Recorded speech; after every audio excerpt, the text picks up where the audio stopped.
Hello, my name is Joe Trier. This is How We Roll, and welcome to the Frozen North. It has been 2 years since the sun failed to rise.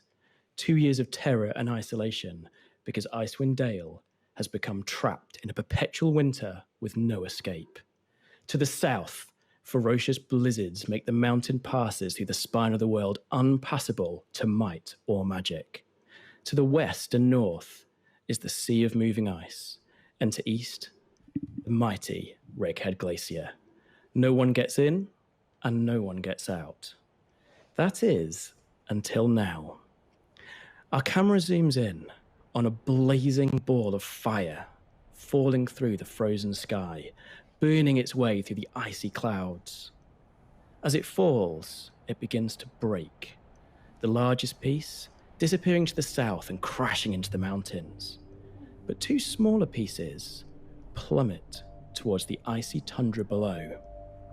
They land with a crash, superheating the permafrost and sending gouts of steam into the air. And for a long time, there is silence. Only the crackling of freezing ice and the howling wind. Let us zoom in again on one of these frozen objects. It is white. Not white like snow, but white like bone or sinew. It has a strangely disturbing, organic look. With a sound like a breaking jaw, the capsule, for that's what it is, begins to open up, revealing the darkness within. And we see a human struggling to escape. Kuran, welcome to the show. How are you doing? I'm doing good, thank you, Joe. So, who are you playing, and what do they look like as they struggle out of this capsule half embedded in the ice? I'm playing Graham Voss, who is a human rogue.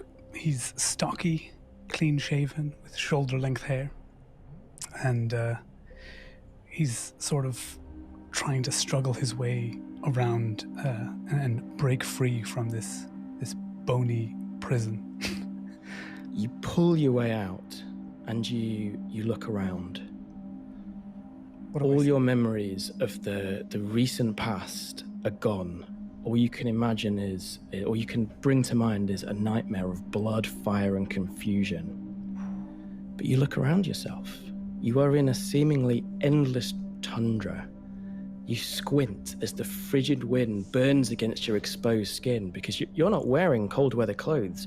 You look down and you're dressed in very thin, almost like night clothes, or the strange material that you don't recognize. It feels strange under your skin. And the sky above is dark, gloomy. So, what do I see immediately around me? Is there another capsule, or?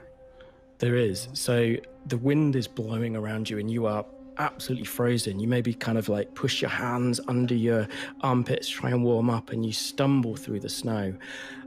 Maybe about 30 feet away is another one of these capsules. But it hasn't opened smoothly like yours. This, it looks like whatever was inside has ripped it asunder with tremendous strength. And there is a trail heading off into the snow. Not footprints, but like something sort of dragging through. And it disappears over a rise. Ooh. Do I see any signs of a town nearby, perhaps, or like some faint light in the distance? Well, if you climb a little bit up the rise and you find your feet sinking almost up to your knees in this snow, and you reach the top of this rise, and the trail continues on through the gloom, and you take in the view, or what little view there is, because the gloom makes it very difficult to see anything more than the dark sky above, the white snow around you, and this trail heading off in front of you into the darkness. I guess I'm not going to survive too long in this sort of weather. So I hold myself in as close as I can, trying to retain whatever heat I've got, and I start marching towards this path. Okay, so with every footfall, your foot sinks into the snow, making this crunching sound, and again you disappear up to your knees. The wind is howling around you, and you can feel yourself freezing. You look down at your hands, and they're beginning to turn a very, very unpleasant pale colour. And could I ask you to give me a Constitution save? So roll a d20 and add on any Constitution modifier you have. I rolled a 4. Okay, so I'd like you to take on one level of exhaustion.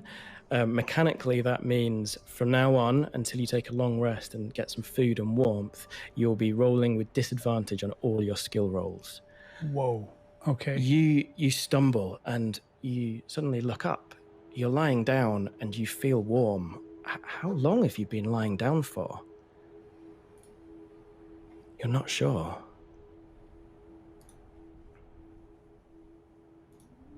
You push yourself up and you realize that you're dying, but moving towards you out of the darkness is a strange figure. It's less than a foot tall, and it looks like a mechanical egg or penguin, could it be? And behind it are 3 more figures.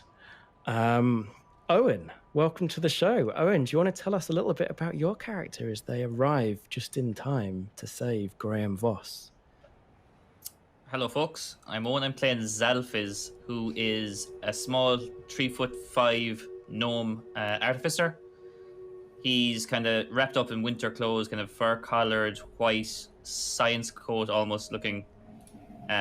Big, thick Ugg boots. He's kind of like almost 6 feet of like a spiked coif on top of his head with bandoliers of potions.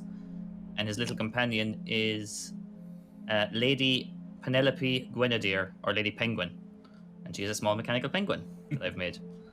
Fantastic. And behind you, strolling through the snow, is Virginia. Welcome to the show, Virginia. Can you tell us about who your character is?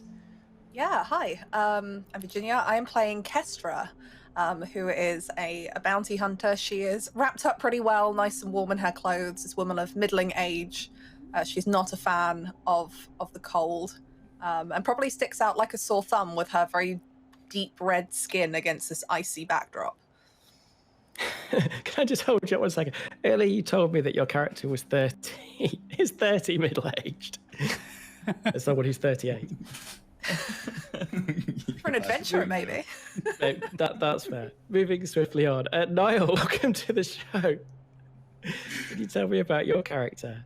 Hey, I'm Niall, and I am playing, my character, he's a furbug. He's an 8 foot tall, half giant, huge, scruffy beard, kind of messy hair, ice blue skin, pale blue eyes, wrapped in he's got a massive cloak that looks like it could be maybe a bear fur or something like that. And he's, just towering over the rest of the crew, looking down. So the 4 of you have a mission, and you've taken a bit of a detour because you saw this flaming comet fall through the sky, and these 2 fireballs break away from it and fall not too far away from you. You followed the trail south until you found Graham lying in the snow before you. He is barely conscious at this point and clearly not dressed for cold weather. What do you do?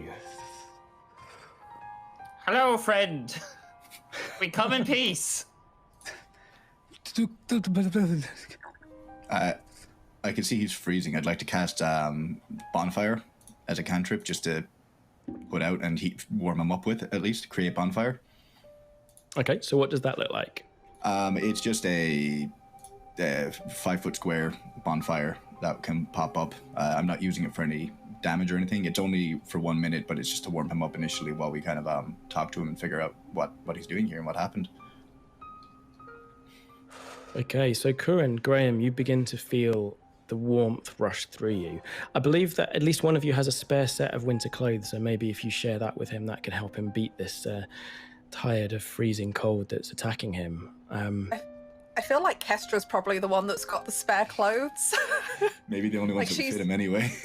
She's learned her lessons, and I think once the bonfire's up, I think she goes over. She's straight into mum mode. She's pulling out these warm weather clothes from her pack and kind of draping them around, and kind of not even like really saying hi, but just like you need to get these on. You need to get yourself warm. What are you doing all the way out here? And it's just like fussing everyone else to kind of help him get into these clothes. Yeah, I'll like pick him up quite easily. I'm like, I put on these winter clothes and I huddle up close to the bonfire, and I'm like, I don't know how I ended up here. I think I've no memory. Where am I? Where is this? Welcome. No. Go. So, welcome to the Icewind Dales. Where do you come from? The Icewind Dales? Sure, I was only in Mirrabot but a moment ago. Oh. Surely it can't be possible.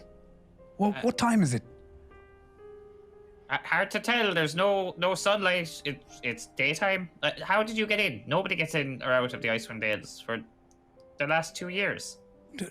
Graham is my name, and I have no memory of how I've ended up here. I've simply woken up in this bone capsule, and I'm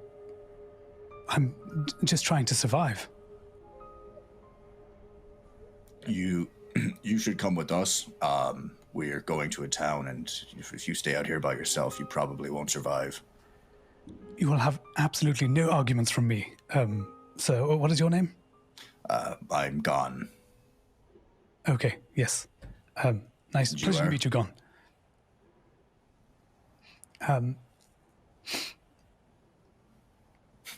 So no memory of getting here then? Absolutely no memory at all. I think I do know that there was people from Luskin who were attempting to trying to make it to Icewind Dale, but it's been locked off in the spine of the world. No one's been able to make it in here. What exactly is happening? And what about your... And he points to like the broken up capsule. Friend? I have no idea who was in the other capsule. So, Xalfiz, as you say that, you see the trail leading away from the second capsule, and it's leading a direct line towards Dugan's Hole, which is your final destination. Whoever or whatever was in that capsule is heading towards the town that you're heading towards.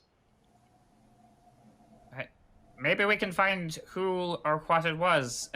It seems to be going in our direction. Okay. Right, guys? Are we to Dugan's Hole? Yes. Yes. Well, that's where we've got to go and look next. That's what I'm paying you for, isn't it? Just Payment? looking at... Sorry, Joe, looking at the tracks in the snow, is there any like idea of size or shape or nature of the tracks we can get from it? The tracks are about 1 foot wide. You can see that straight away, and there's no kind of footprint. Whatever it is dragging or rolling itself through the snow. But if you want to give me a quick investigation roll as you look closer, that'd be great. Thank God you picked an intelligence skill. Xalfiz rolled a 9. This is not of this world. So you do notice something, and you dip your finger in it, and it comes away on your glove, and you're not sure if it's black or red or what, but whatever it is seems to be dropping a strange viscous liquid. So only in small patches, like just drips. As I said, I've like a bandolier of like test tubes with different potions and stuff, and I'm gonna take an empty test tube and like scrape off whatever that viscous material is, and maybe look to analyze it later. Sure, that won't come back to bite me. Is anyone trained in survival? I believe I am. So as you look around, and you look particularly to the north, which is where the most of 10 towns are, You can see a storm brewing, and you think it's going to be arriving soon. Okay. We should get moving. We've got a storm coming our way, and we don't want to be outside when that happens. And he'll start trudging through, following the path that's going towards Dugan's hole, as it is, just ahead of everyone, and kind of inclined for them to follow. Yeah, and I will follow. Kestra will help Graham up. She'll wrap her tail around his waist and kind of put her hand underneath his shoulders to kind of support him. Awesome, thank you.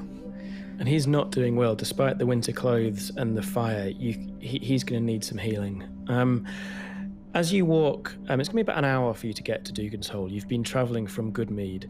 To your right is the forest. There are a small number of forests in Icewind Dale, and Dugan's Hold and Goodmead are actually right next to one of them, where they get a lot of their fuel and building materials. To your left is the Redwater, the shallowest lake in all of 10 towns, and as you look across it, it is completely frozen solid. Before Icewind Dale became locked down, before the sun disappeared, this time of year the Redwater would have been completely water, no ice, and there would have been many ships fishing upon it. But right now, all you can see is the endless snow and frost. As you walk this hour to Dugan's Hole, would you share your mission with Graham? I think so. I think so. Like Xalfiz would be. Graham, good man, you didn't see any characters passing by. We're hunting for a criminal. You're hunting for a criminal? Interesting. What exactly is this criminal wanted for? So, don't let this scare you, but he may have murdered 3 people. A murderer. Okay, yes. I mean, he's going to have a case, I'm sure, until proven innocent or proven guilty and all that. But yeah, he more or less murdered 3 people. So you people are bounty hunters? Ooh, I like the sound of that. Maybe. I think this is where like Kestra has kind of just been listening and trying to focus on getting Graham through the snow. She kind of perks up next to you. I'm the bounty hunter. I came across these wonderful fellows and hired them to help. It is cold and lonely out here by yourself. I'm the brains. Well, if you require another hand, I would be willing to do some work. I think I could certainly use the money. I have nothing, and I'm trapped in this place. I see. Well, how does 25 gold sound to you? It's definitely better than the current 0 I have. I don't have it on me. I'm still waiting for my payment to share out, but you are more than welcome to a split of it if you want to join. That is, Absolutely. If the idea of catching a murderer doesn't put you off. Well, yeah. I suppose there is, with no risk, there's usually no reward. So, yes, count me in. Yeah, Good. And as you're having, this this conversation, Dugan's Hole appears ahead of you. Like most of the towns in 10 towns, it's made out of houses with tall, very peaked roofs, so the snow can't gather on top. And they're also on stilts, so that the heat from within doesn't melt the permafrost. Dugan's Hole has a reputation for unfriendliness. It is the smallest and furthest away town of all of 10 towns, and I don't believe any of you have ever been there. As you get closer to the first house, you can hear the sound of dogs barking wildly. And as you step closer, you see 5 dogs in a cage next to one of these houses, and they're barking at something lying in the snow, not too far from them and the house that they're next to. I think Kestra would probably want to go over and see what it is, because we know there's somebody else from another capsule, and her being the slightly mothering type wants to go and make sure that it's not a person laying down in the snow. Mm-hmm. The dogs are going absolutely mad. They're straining at the their leashes and they're trying to scratch their way out of the cage. Lying in front of them is a corpse lying face down in the snow. Is it really obvious that it's like a corpse? Does it look like it's frozen to death, or is there injury? That's a good point. No, from behind it's dressed in furs. It has its hood up, so you can't actually see any of its skin. Although actually, when you look closer, you see that one of its gloves has been removed and is lying near it, and its hand is strangely wounded, like the skin across the top of its hand has been abraded away or pulled away, revealing redness below.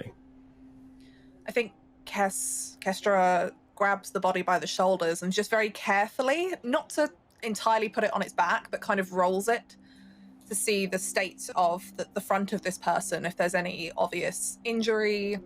She's looking for a stab wound. She's been described the weapon that this murderer they're looking for has used. She's looking to see if there's signs of that kind of ice knife that she has been told about. This is her instant thought that this is another victim. So you roll him over, and it is a him, and there is no sign of wounds upon his abdomen, but his face is frozen in a rictus of horror and pain.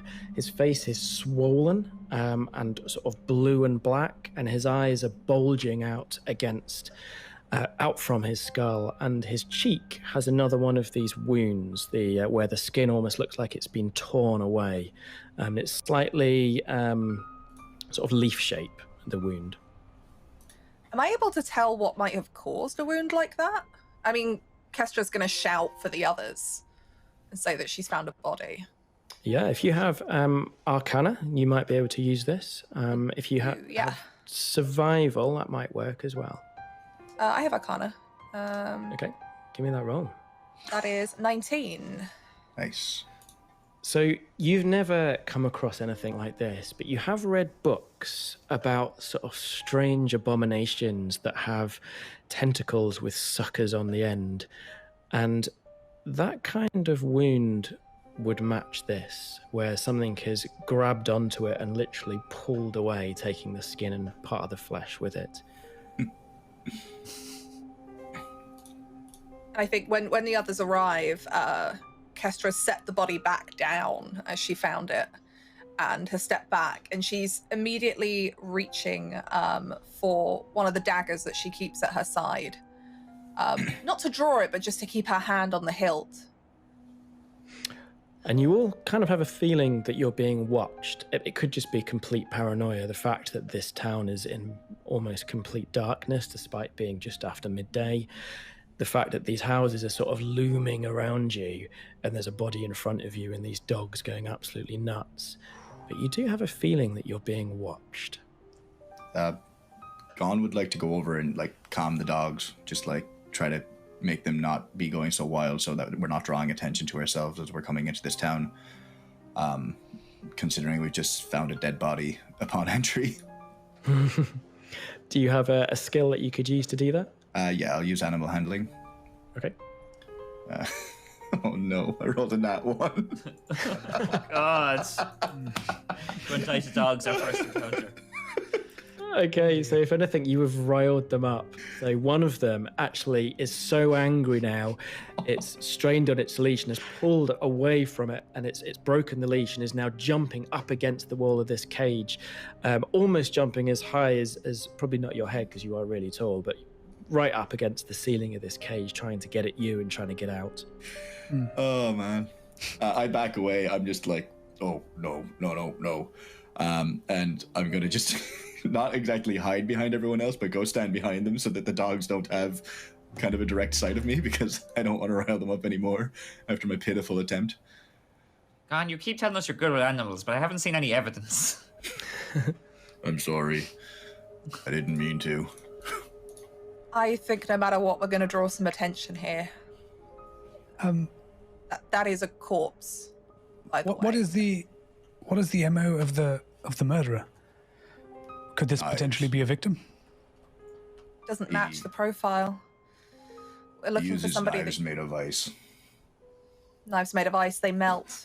after a while. That victim, something else. Tentacles, maybe. Suction. Something's ripped the skin from its face. Charming. I'm gonna. I hate to be a bother, but I think I'm going to need somewhere to rest. I'm not going to be able to continue going like this. That sounds like we look for a drink and maybe talk to some locals. Where could we do that? So from where you stand, most of the houses look eerily deserted. But straight ahead of you, maybe 100 feet away, there is a much, much larger house.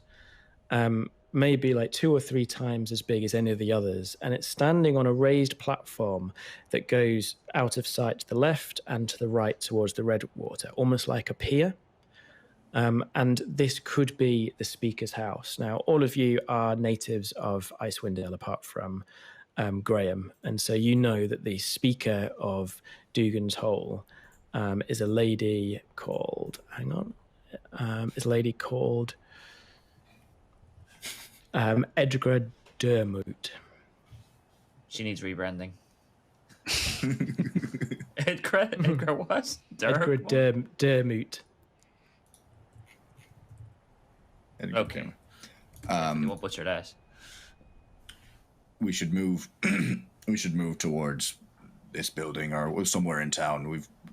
Eoghan picks up the body because he doesn't want to just leave a dead body just out in the snow next to dogs that will quite possibly eat him if they get out of the cage. As Gann goes to pick up the body, am I able to just slip a hand into a couple of like the outside pockets? I want to see if there's anything of interest there before we hand this over, just in case this is related to what we're looking for. Yeah, do you have an appropriate skill to do this? Otherwise, investigation, it would be straight dex. I guess. Do you want to do it subtly, or do you actually just want to start looking through the pockets? Oh, I'm just going to start looking through the pockets. So motherly. Yeah.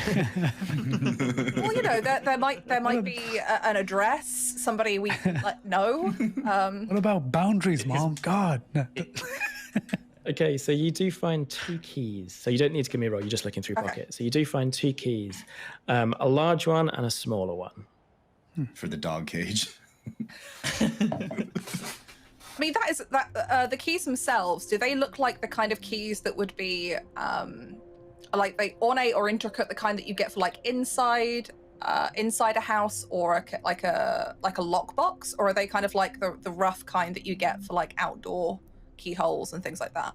Yeah, so one of them's a padlock, which I guess could be the dog cage, and the other one is a larger key, which could be a house, although it's very, very basic. Like it wouldn't take even someone who wasn't very skilled a very long time to work this lock open. Okay. Could be a bigger dog cage. Let's hope not. Yeah, okay. Kestra's gonna hold on. I'm gonna hold on to those keys for a bit. She's not gonna like pocket them. She's gonna keep them in her hand. But she doesn't want them falling loose as we carry the body towards the speaker's house. So how about? Oh, sorry. No, go on. Do we look for a tavern for Graham to get imbibe some invigorating fluid and some heat? You definitely have my vote. Okay. I think we're gonna search for a tavern, I guess, then, Joe. Yeah. Somewhere that we can find some shelter anyway. And some rumors and news. So you start walking through the town, and again, these houses, although sort of similar in construction to the houses of the rest of 10 towns, they're much, much more basic. They really look quite rickety, and you do think they probably don't actually do a very good job in holding out the cold. You start looking out for sort of signs, maybe on outside of buildings advertising an inn or a tavern or a shop, but all of these look like homes, and they look quite deserted. You continue working your way towards the speaker's house, and as you get within about 30 feet, the door opens and a huge man exits. He's dressed in, as many of you are, animal skins. But the animal skins he's wearing is that of an Arctic bear, completely white, with the head over his head. And he looks around, and even at this distance, you can see that he's scowling at you.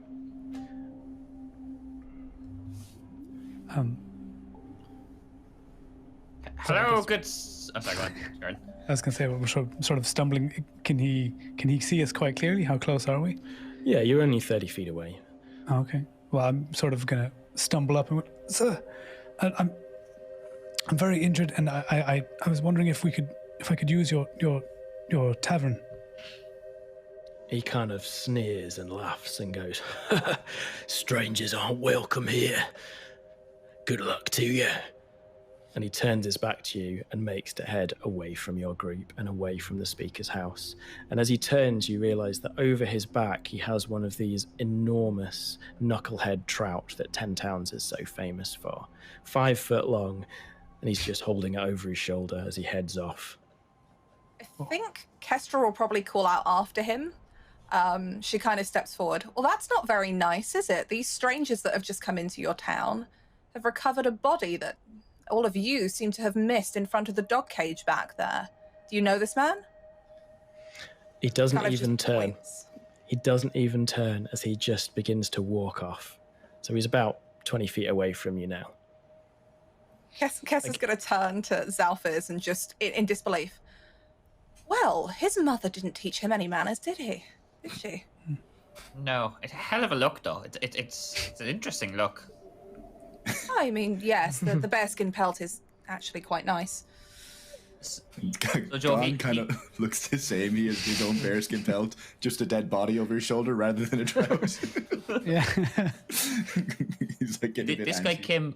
came out of a door and is walking away from us. Is that what you said, Joe? Yeah, so he came out of the speaker's house, and I think you sort of approached the speaker's house, and he's just walked away in the opposite direction. So where you are now is probably just a few feet away from this large door. And when you see the house itself, it does look slightly different. So not only is it much bigger than all the other houses that you've passed, but the permafrost under it is much, much more melted. So whereas under all the other houses it's white or icy, under here you can actually see sort of brown where the ice is almost completely melted. Okay. Perhaps we should alert the authorities to the potential stabbing murder criminal in their town. Maybe they'll be more welcoming. And like I kind of gesture to the speaker's house. I agree. Kess will go back to Graham and kind of start helping him towards the speaker's house if that's where we're all going. Yeah, maybe Gann, you stand at the back. Let's not lead with the dead body. Let's start with there's a murderer, and then we found a dead body. Okay. Yeah. So are you going to push your way in? Are you going to open the door? Or are you going to knock? How are you going to? Oh, I thought the door was open, so we were going to kind of knock and call in, but I guess knock if it's closed. So you hear a voice from inside saying, "I told you, not buying your goddamn fish. Be off with you, Jake." We don't want to buy any fish. Could we come in? We have somebody injured. The door opens and a stern-looking lady, strangely not dressed in furs. She's actually dressed in a tunic and leggings, something that people in the south would wear, not something that anyone in 10 Towns would wear. And she looks you up and down with her piercing blue eyes and goes, "Strangers, what are you doing here in Dugan's Hole? Are you mad?" Well, my name is Kestra, and these are some friends of mine in my employ. We're looking for somebody. I'm a bounty hunter. But we've also got somebody injured, and she indicates to Graham, and perhaps some unfortunate news for you too. Could we perhaps speak inside where it's warmer? All right, come in then. The name's Edgar. I'm the speaker here. And she leads you in. And as each of you approach the door, and I guess as Gann ducks down to enter, you are hit with a tremendous heat. None of you have felt this heat in Icewind Dale at all. Nothing is this warm, nowhere. The room is large, probably about 50 feet. In the center of the room, there is a small iron stove. At least that's what it must be. But it's putting out this incredible heat. It's only about 2 foot in diameter, and there's a small glass porthole on the front. although there's no flames within inside. You notice a number of dials and controls on the side, but whatever it is, I guess it must be a stove. That's what's heating the room. There's a number of trestle tables set up, and there's a few other people in the room. There's a frail elven man who kind of looks up at you with lidded eyes or half-lidded eyes, and he's being fed stew, which is pouring out the side of his mouth by a pale elven woman. And there's the speaker herself. Right, who's that? What? And she kind of like looks in panic as you go and lower this guy in front of her. We found him as we entered the town. He was face down in the snow in front of a dog cage. Oh, by Lathlander. That's June. What did you do to him? Nothing. We found him like this. You say, what are you doing in Dugantoll? No one comes here. We're too far away. We got told that this might be somewhere that somebody we're looking for is coming to. We're looking for a man named Caltro. And Caltro did this? Murder. We don't So know. Caltro did this? No, Caltro did other things. He may have done this, but it's not his modus operandi. This looks like something else. And I'll indicate to the injuries on the corpse's face. And she's kneeling down at this point, and she's touching his throat, which is swollen. His face is black and blue. And she goes, I think he's still alive. I think he's still alive. What? Look, he's breathing. Gann is just like, no. He doesn't. Does he look like he's breathing now? Give me a perception roll. Ooh. Or if you've got like medicine or something like that. Oh, I've got medicine. Yeah, I can do that. All of us are just for Gann. Just gone. There we go. 14 plus 5. I got a 19. Whoa. Is that on your medicine? Yep. God. It's not a 1. Finally, a success. You're almost sure that he wasn't moving and he was dead when you got him outside, but he is breathing. At least you think he is. Not Right, dead. bring him over to the table. We can help him. What, you said you were looking for someone? Someone that did this? We don't know, but somebody who has been accused of at least 3 murders, a man called Caltro. We have reason to think that he is perhaps somehow connected to the Frost Maiden. Victims in the last towns. We think they tried to cheat the lottery for the sacrifices. Well, we don't have a lottery here. We sacrifice our heat. We can't afford lives. There's not enough of us. Every night, not every night, but we have nights in the month where we don't light fires. We sit in absolute freezing cold as our penance to the Frost Maiden. But if he's in town, there's a few places he might be. I don't think he did this, though. What do you mean? His weapon of choice are knives made of ice. This was caused by something ripping at the skin, something suctiony, tentacles, something like that. And the speaker sort of turns round to the elven woman and says, "Can you help? We need to get a healer. Ina, would you head out and get her?" And the elf woman sort of looks over to you and says, "No, I can't. I need to stay with Father." And the older man goes, What's going on? What's happening?" And the elf woman goes, "It's all right, Father. Here you go. Take some more stew." And the speaker looks at you both and goes, "Right. Well, if you're looking for someone and they're hiding out in town, there's a few empty houses by the lake. He might be there if he's anyone, unless he's broken in to someone else where they're inside. But could maybe 1 or 2 of you go and get the healer?" To save us time, Gann casts Cure Wounds on this dying person to bring them back. How much do you want to roll the dice? So you don't need to roll anything to cast it, but how much does it heal? It's 1d8 plus 3. So Okay, can you give me that roll? I did it. 1d8 plus 3 fixed face, does it? 1d8 3. Where's the d8? There it is. So 5 HP he gets back. I got a 2 plus 3. So how does your healing look? Because you're a druid, aren't you? Yeah.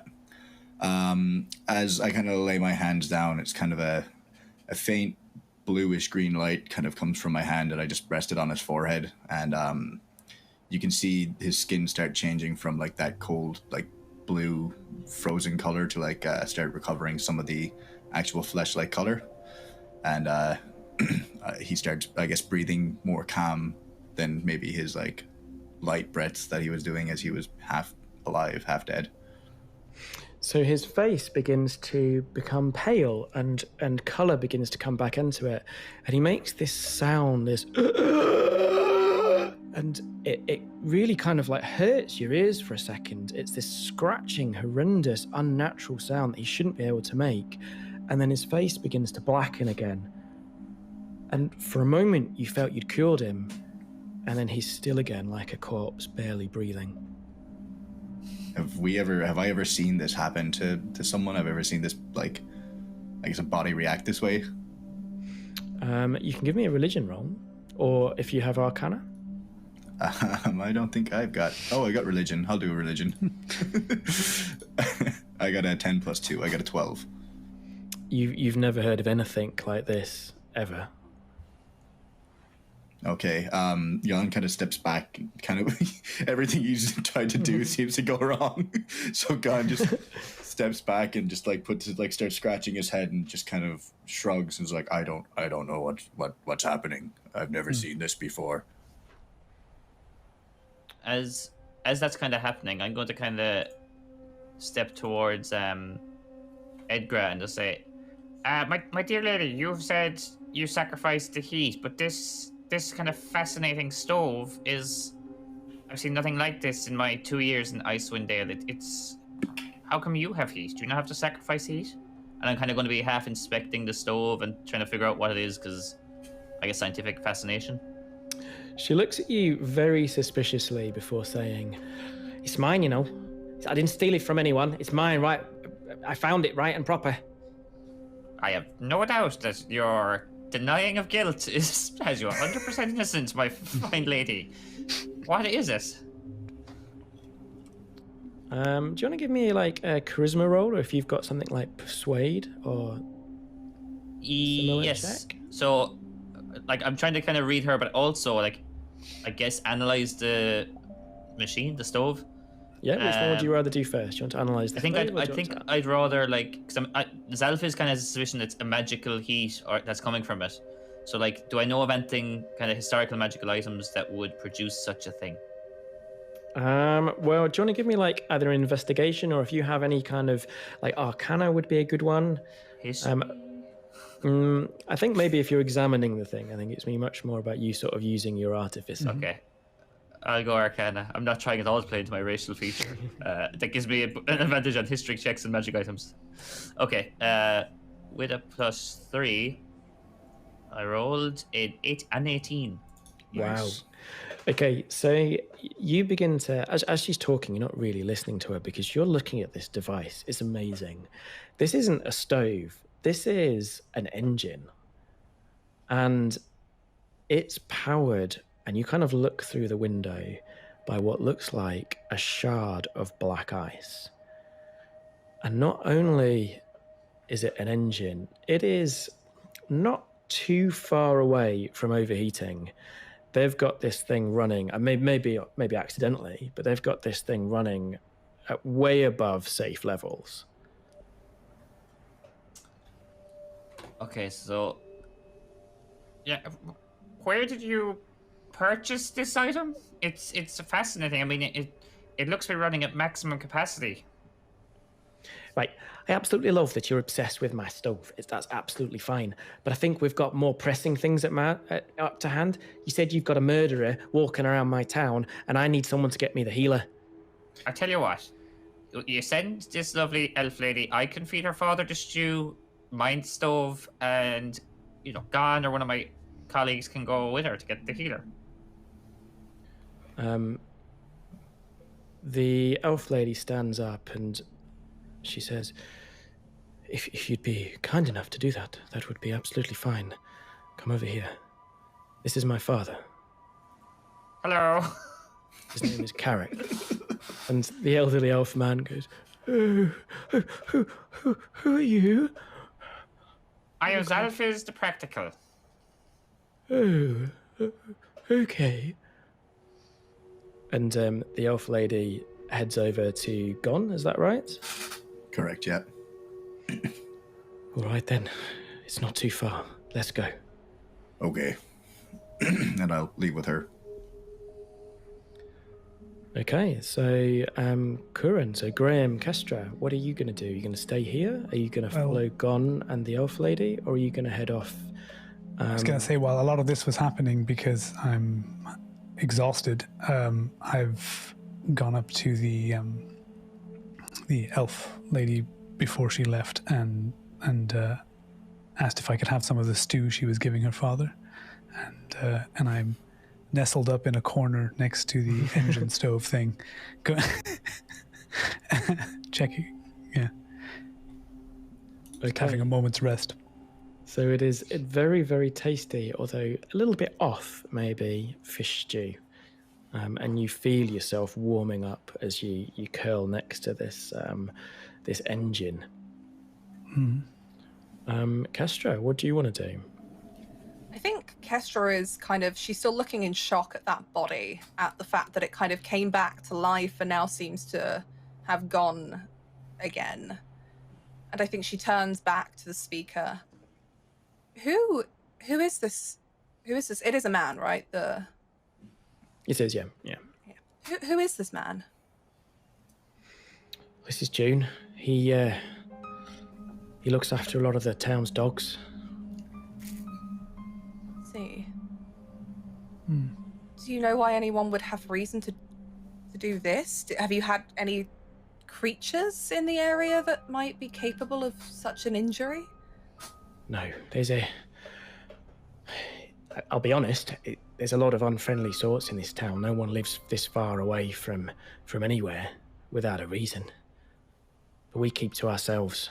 We haven't had any murders or any trouble, apart from Jake out there, for a long time. Right.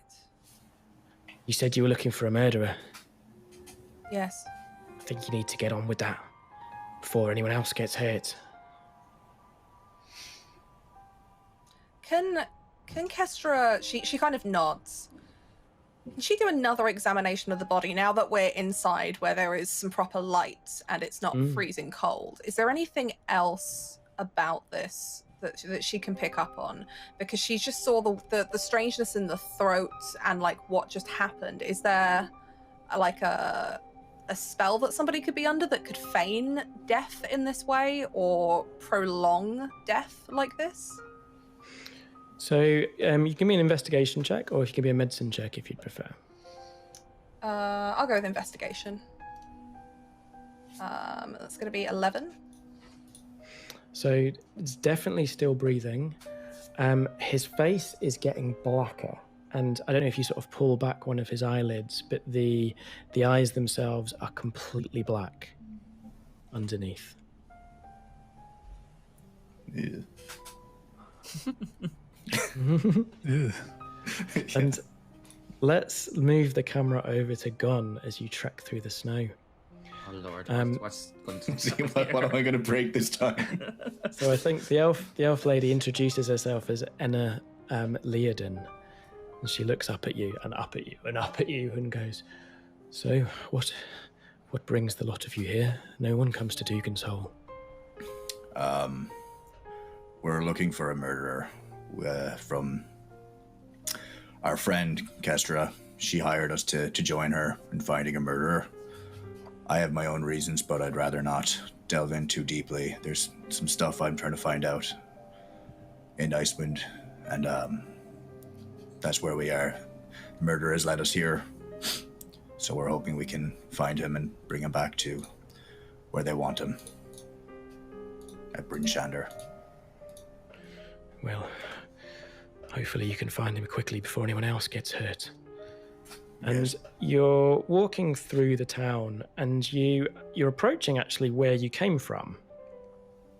There's a house just maybe a little bit further south than where the dogs are, and the dogs are now completely silent. And when you arrive outside the door, you see that there is quite a beautiful stained glass window above the door. It's in yellow and red glass, and it's of a path leading towards a sun. And the elf lady says, Tarman lives in here. Tarman. Yeah, Tarman Stormwind. He's a healer of sorts. And she goes to knock on the door, and the door opens on its own. Does he normally leave his door open? He does not. Something very, very strange is happening here. Gann would like to take the shield off of his back and his club in his hand and kind of not push her aside or shove her, just like slide around her so he can go and investigate first. Let me look. And he wants to go into the room slowly and see if he sees any sign of life or anything like that. So the door is in, the room itself is almost in complete shadow, and there's some snow that has blown in over the, just in the front of the room, maybe about 2 or 3 feet. Do you have any kind of light, or do you have dark vision? I do not believe I have dark vision. And I don't have any source of light right now either. Also, I can't hear you right now. Did I just get disconnected? No, I can hear you. No, All no, as I wasn't speaking. Okay, so the room is almost pitch black. You can't see anything. And the elf lady reaches down and says, "Hang on, I can do something." And she reaches around her neck and she pulls out a silver symbol and she holds it aloft, and a faint silver light begins to flow out of it. And she's praying or muttering something in Elvish as she does so. When she finishes, the light, although not light as a lamp or a lantern, is enough to fill the room as if by moonlight. And she says, "Come on, let's go." Okay. And what do we see? Is it a big shack? Is it a big, like, house, or...? So as you move into the darkness, let us move the camera back to the speaker's house. As you're all kind of, I guess, sort of 2 of you are huddled by the stove, and Kestra, you're by the body. I'd like you all to give me perception rolls.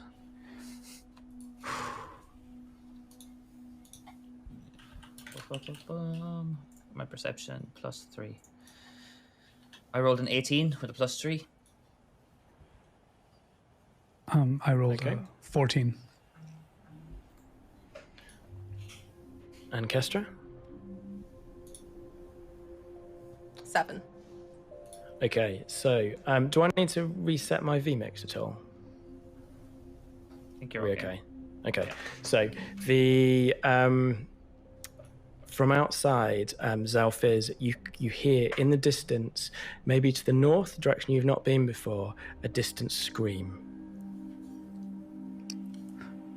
Did anyone else hear that? I certainly heard that. It was a scream. So the sounds, it's faint and far away, Joe, because I tell was this like an animal in pain? It definitely sounded like a human. Okay. Okay. So how is Graham doing exhaustion-wise now? So you're still exhausted, so you still have to roll with disadvantage on all skill checks. And as I guess you kind of notify people there was a scream, the body in front of you, Kestra, starts convulsing. It starts making this horrendous noise, this and its eyes flick open and stare at you with inky blackness, and it begins to push itself up. And I need everybody to roll me initiative. Oh, fascinating. Oh. Make a sanity check. 18 for Kestra. Nice. 17. Natural 20 for Graham. Wow. Oh, you Okay. also have alerts, so that's 25. Yeah, I also have alerts on Wow. first. Fantastic. So, Graham, it is your round. What would you like to do? Let me just roll for the creature. I'd like to prepare my the small dagger that I have in my boot and try and get into a position where I can potentially defend myself or others. I don't know exactly what's happening. I'm just startled by this. Something's definitely happening. My spidey sense is tingling, and I'm going to prepare to strike from a sneak attack. So hold action. Hold an action. So, are you gonna? How far away do you want to be? Are you going to be within melee range, or are you going to be sort of further away? I'll be within melee range. Excellent. Okay. So, do you want to have this attack now, or do you want to hold off? I'm going to hold off. Right. So, Kestra. I think Kestra does a similar thing. I think she'll grab one of the daggers that she has from its hilt, but she's not going to use it. I think she's going to take both of her forearms flat and just try and push down on this thing as it's trying to get up, because she still doesn't know if this is just a person that's panicking and something has happened. But she's going to try and put all of her weight on its chest to keep it laying down on top of this table that we've got it on, but the dagger just in the back of the hand in case. That sounds like a strength athletics roll. Let's see if you can hold this creature down. 60. Wait, athletics. Yeah, 16. Okay, so this creature got a 5, so it you easily hold it down. Maybe it's the leverage you've got, or maybe you're stronger than you think you are, but you can hold it down. Xalfiz. So Xalfiz is going to put his stew bowl down into this elf's lap and go, excuse me 1 minute, sir, I need to help my colleagues, and like take out his crossbow and walk towards Kestra, saying, look, good sir, we're getting a doctor, it's going to be fine, we're going to look after you, just don't struggle, it's going to make it worse for you, we're here to help. So it continues I'm sure that'll work, to right? make... We come out of initiative? Yeah, I'm sure. It continues to make this awful... And then its mouth begins to open wider and wider and wider as something's forcing its way out. And this black tentacle, as thick as your arm, forces its way out of its mouth. You can hear this crackle of bone. You see its throat swelling. And then the tentacle begins to bisect. And then each of those tentacles bisects again until there's 4 of these sucker-tipped lengths of tentacle, each one as thick as your thumb, waving all around. And there's this horrendous buzzing noise. And I think we'll start the next round of initiative. So, Graham. Before the next round of initiative, I don't know about you, Kuran, but I think I'm firing my crossbow bolt and you're probably stabbing him, right? Yep, exactly. We held action. Well, because no one acted, I think we'll just jump straight back into the next round. So we'll start off with Graham, if that's okay. Oh, I thought we were I was holding an action. It was kind of my plan for. That's why I was taking out the crossbow. Well, if everyone's kind of holding their action, then it sort of leads to the same result, if that makes sense. Oh, I thought you finished the act. Okay. So Graham. Yeah. So I am going to attack with my dagger. What you're saying? Yeah. Yeah. I poised myself. I'm seeing this thing, these tentacles coming out. I'm like, and I just started slashing at it. I'm not sure what, not even sure what I'm slashing at. I'm just these inky black tentacles coming out everywhere, and I'm just hacking and slashing in, like, because I was within melee range while this happened. So give me that attack roll. Okay. Is it advantage because he's held, out of curiosity? I mean, it's technically not held, is it? No, it's a tentacle out of him out. You're right, yeah. Because there are other people in melee range, you can give me that sneak attack if you do hit. So what do you get to attack? Ooh. So it's just a D20 to attack, right? Yeah, so D20 plus your dex modifier plus your proficiency bonus. Okay. So that's a natural 20. Oh my god. Oh god. Nice. Are you going for the tentacles or are you going for the body? Tentacles. Nice. Okay. So the way we're going to do critical damage, we're going to do it slightly different than the player's handbook. What I'm going to say is full damage plus damage again.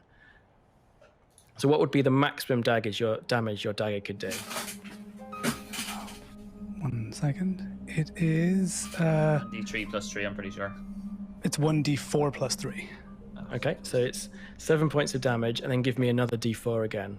Oh, plus your sneak attack damage, which should be Oh 6. God, 1d6. So that's a 6 I got on the dagger. 1d4 plus 3. Nice. I think it'd be another d6 for your sneak attack. And that's a 1, sadly. And That is 20 points of damage, I think. Oh, right, yeah, sorry. So your dagger swipes through all 4 tentacles, and they basically sort of fly into the air with the force of your blow, maybe going sort of 5 or 6 feet away from everybody, and they land on the floor with a thunk. The body underneath your arms, Kestra, stops moving. But then from the door, you hear the speaker shout, "Oh my God, there's more of them!" And she's pointing out into the darkness. And Xalfiz, you look down and you notice that the tentacles are moving across the floor towards the 3 of you. And I think we're going to move the camera over to Gann. At this stage, Gann doesn't know any of this is happening, but he's just got in his head now that he's going to be going back to that house with another dead body over his shoulder. Okay, so you enter the house. It's much smaller than the speaker's house, obviously. And there's one room which has some crude furniture. And the elven lady looks around and says, I don't think anyone's here. But look, there's a door over there. Maybe leading upstairs? Yeah, Gann nods silently and it kind of inclines or like gestures that they should move along and take a look. Do you want to go first or shall I? And she holds this glowing necklace aloft.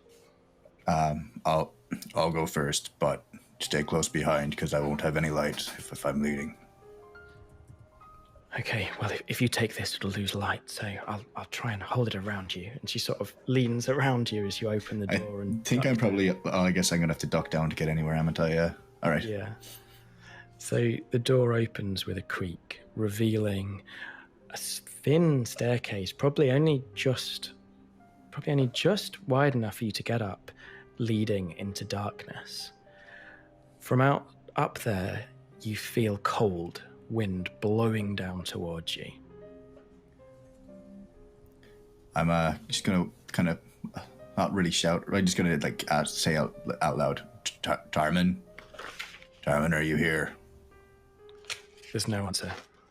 Okay, I'm gonna move up the stairs and into the kind of upper level. Okay, so you are greeted with a really strange sight. The upstairs room probably was the bedroom, but all the windows are opened. There's windows sort of behind you and windows in front of you that are wide open, letting in the freezing cold air, but also the snow. There's a bed that's been like upended and pushed to one side, right up against the wall.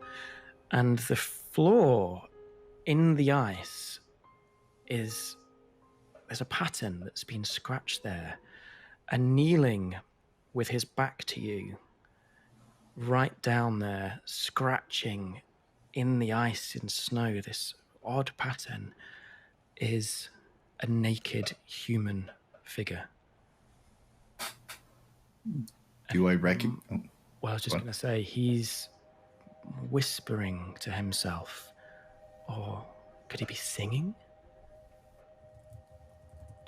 Can I hear what he's saying? Yes. He is saying, "We bow to she who wears the crown. Let the world shiver with dread. Clad in winter's whitest gown, as snow enshrouds the dead. We bow to she who wears the crown. Let the world shiver with dread. Clad in winter's whitest gown, as snow enshrouds the dead. We know. We bow to she who wears the crown. Let the world Gann shiver." wants to go over, just shake him in the shoulder and try to snap him out of it. Tarman. This isn't Tarman. This is the killer you have been searching for. Oh my God, no. That's I just knows. I like instinctively just swing my club at the back of his head while I cast Shillelagh on it too.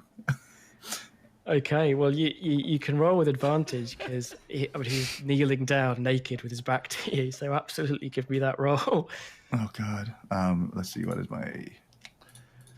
+5, cool. With advantage. The first one is a 7 plus a 5. The second one is a 3 plus a 5. So Okay, I got 12 and an 8. 12 is good enough. Give me that damage roll. It's 1d8. So I only did 3 damage. So you knock him flying across. I mean, you are strong, particularly when you're empowered with the shillelagh, this magical druidic club. And you see blood spray across this picture, this strange thing that he's drawing in the ground. And you see that his body is blackened with frostbite. He's barely alive anyway. And he looks up at you and he goes, "You can feel it, can't you? You can feel it." What are you talking about? The cold. It's not the weather you're feeling. That's death. That's death approaching. Can I, like... he's not struggling or moving around or anything, is he? No, he's just lying there in this increasing pool of blood that's pouring from his scalp that you've gashed. Okay, I'd like to, like, bind him and also gag him because he's freaking me out. So just, like, from the bed sheets or anything like that. Before I gag him, I'd like to ask him if he's seen the healer. If he's seen that, where's the person who lives here? What have you done? So as you approach him, he sort of screams and goes, "She's angry. She doesn't like visitors into her realm. She's going to punish us." And then when you grab him and start tying him up, he stops talking. He just stops. Okay. Then I will gag him anyway in case he starts talking again. And do I see anything around the room? Do I see any signs of Tarman? Give me a perception roll. Perception. Oh, that's fine. +3. Where's my roller gone? I got a 5 + 3, so I got an 8. I don't think I see much. So you hear in the distance a scream through the mists. And I think we're going to move the camera back to the speaker's house, where the three of you stand over the now completely still corpse. From the doorway, the speaker is shouting about more of them coming. And Xalfiz, you have just seen the 3 or 4 tentacles that Graham cut are now crawling across the floor towards you. And I believe it's your round. You're the worst, Joe. just as an aside. Okay. So, as is it Edgar? Edgar Damoon. Yeah, Edgar. Yeah. Yeah. As Edgar has said, like, there's more of them. She's like standing at a window looking out. So, like, I'm understanding more. She's by the door. Yeah, she's by the door, which is open, and she's looking out.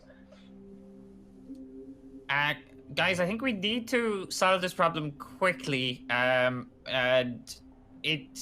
I'm going to assume, as a man of science, that I'm basically looking and seeing something coming out of a body, and I think it's probably the body is the host keeping this tentacle alive. Or is there some way of like assessing that quickly? Probably not easily. I mean, I think you can draw that conclusion. As a man of science, I'm going to go with my gut and just try and aim for the body with my crossbow, I think. Okay.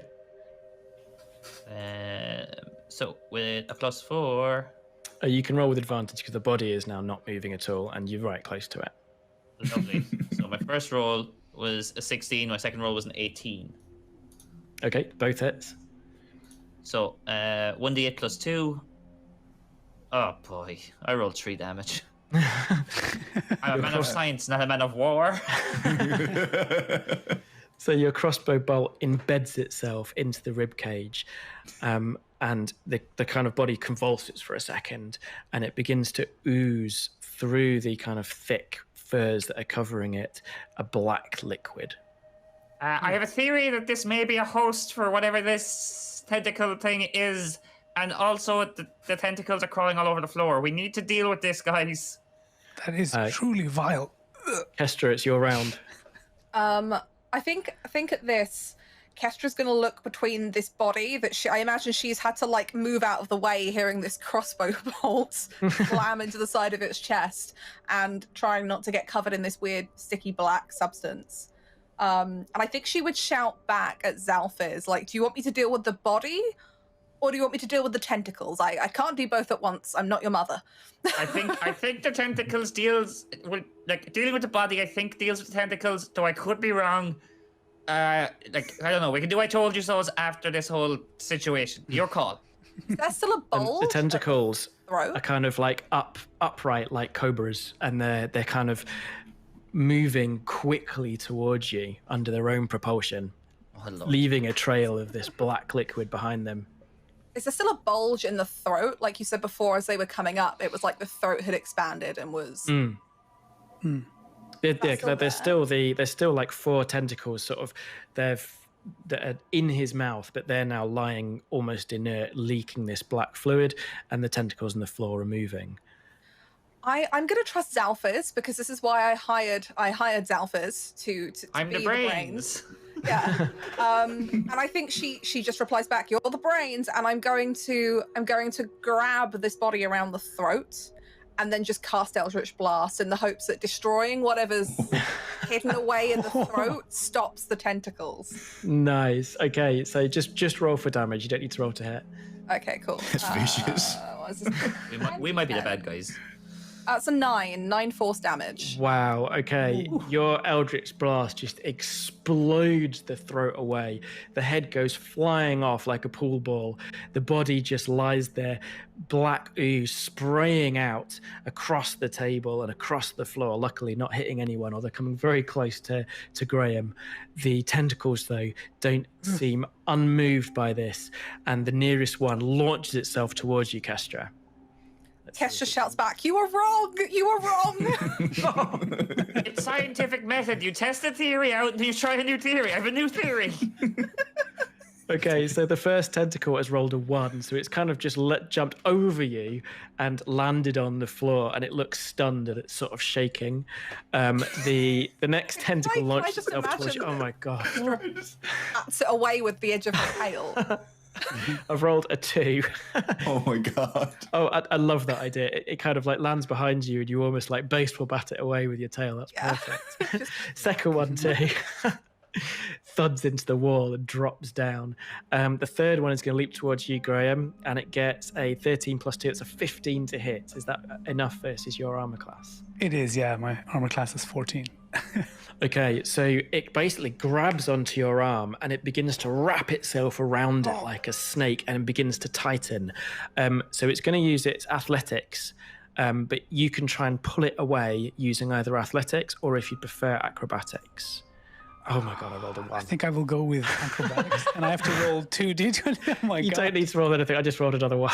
Wow. This is the best game ever. Saving all his good rolls for when it comes back to me. Oh, right, yeah. Oh, of course. And the last one, on Xalfiz, a 15 plus 2, so that's a 17 to hit. So the same again. It's my 14, yeah. It sort of grab... Okay, well, I've rolled a 3 plus 2, so I've got a 5. So you've got to beat a 5 on your athletics or acrobatics to stop it grappling you. As a gnome that's 3'5", I have a -1 to my athletics. So I rolled a 17. Right. Whoa. I am nimble. Oh, okay. And what's your little robot, the Lady Pen, doing during all this? Lady Pen is... So she has this kind of like a light faint green glow from her eyes when she's like passive and stuff.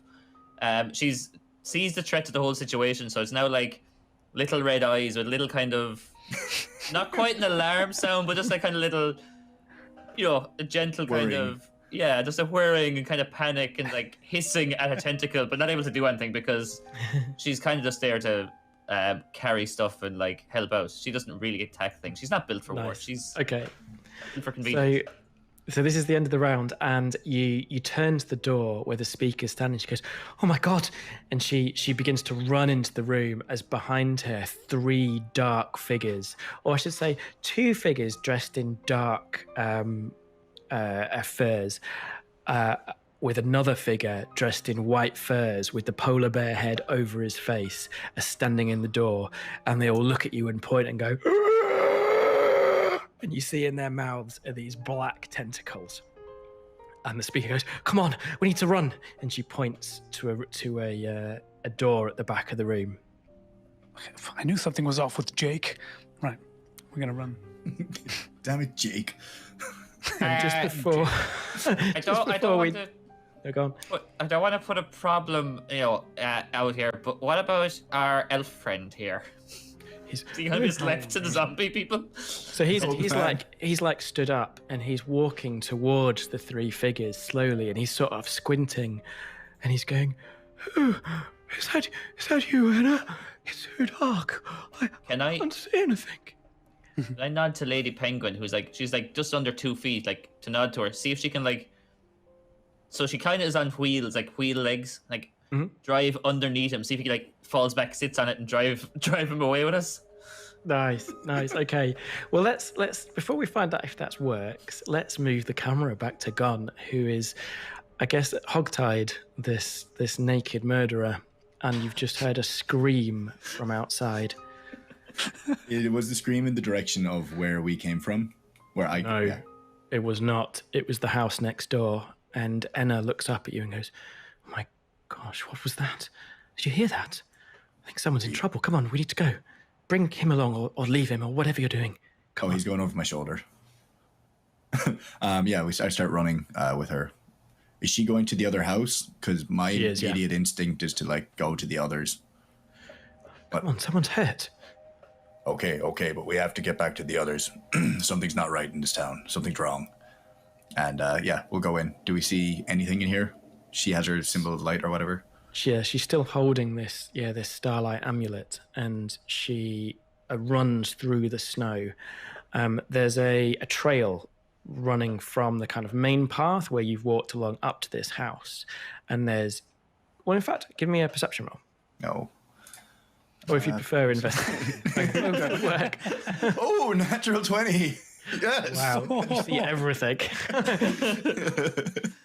So the snow is broken by multiple footsteps, and with that incredible roll, you think there are at least 2 sets of footsteps that have run into the house. The door is wide open, but from within there is silence. I'll run in, and before I go in, I just I don't even gently put him down. I just throw the hogtied guy on the doorstep and enter the house. I don't think he's going anywhere.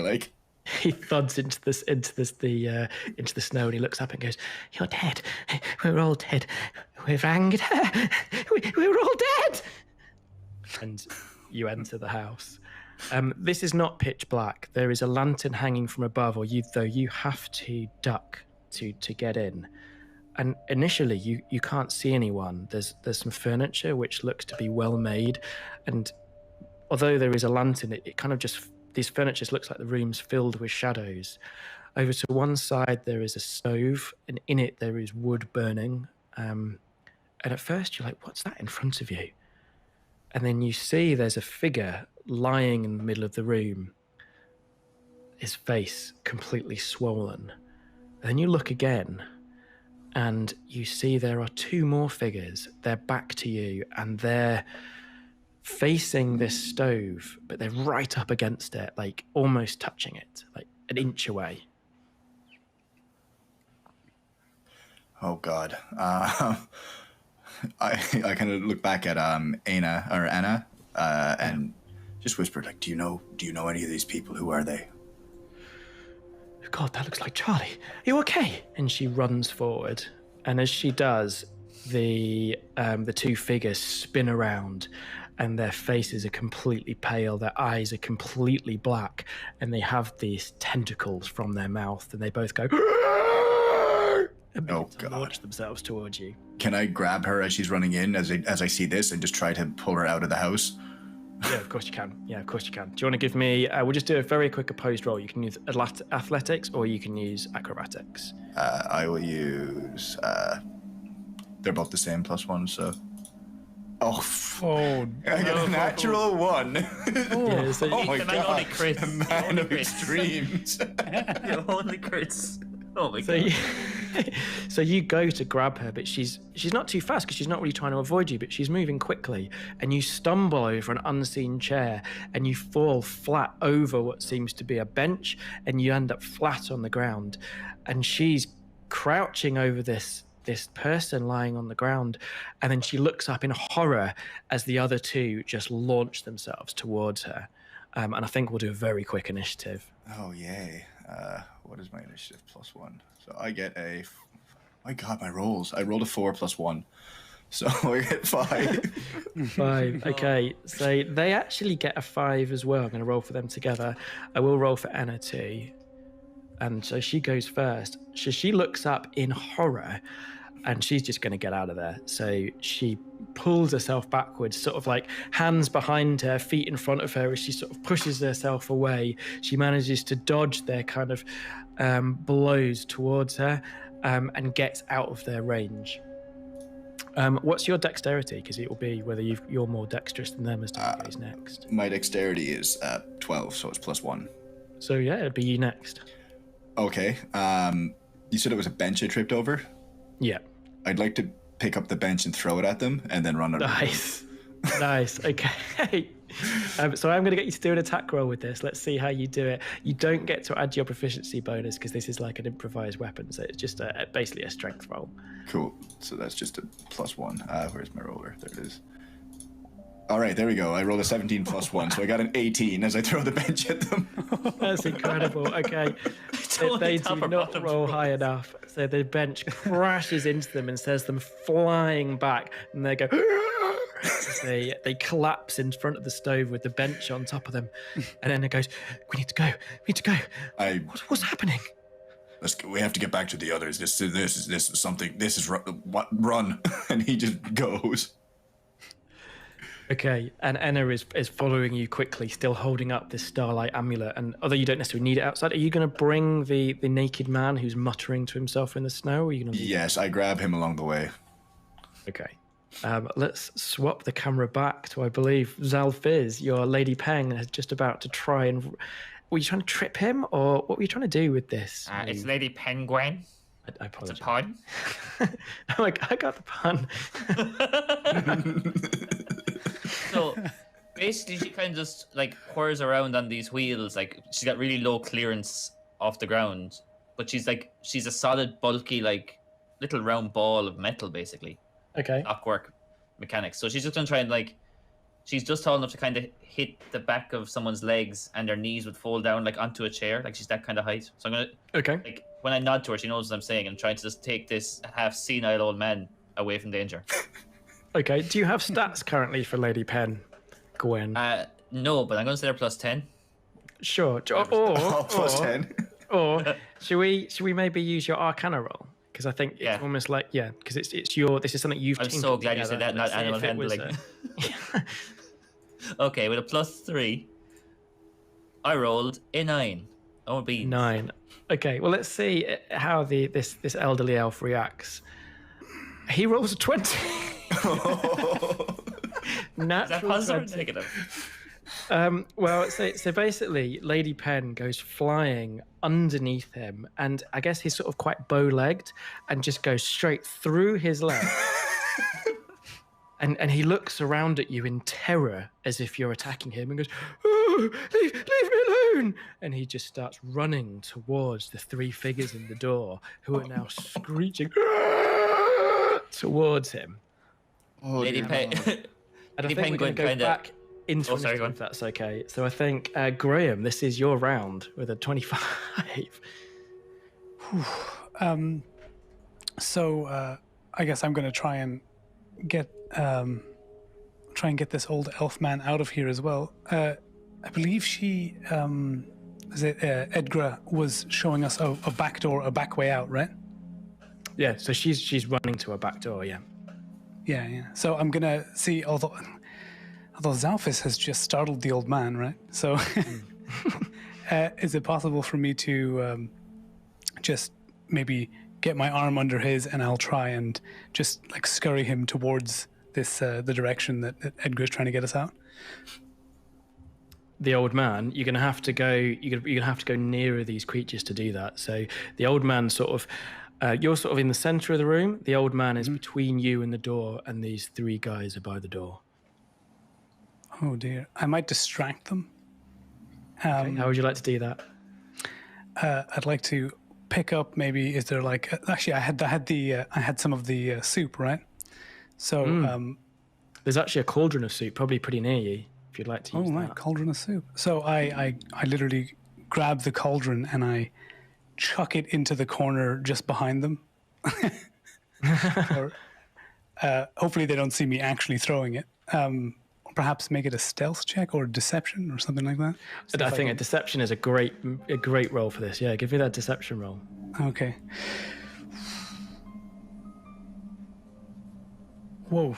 That's What? 25? Something wrong with that roll. Wow. Okay, so what would you like to happen? You tell me. Like for the cauldron to hit behind them, it splashes and it just sort of goes all into their feet and everything, and the ground becomes kind of slippery. So maybe they're going to be somewhat hindered in trying to get anywhere near anybody, at least in the immediate future.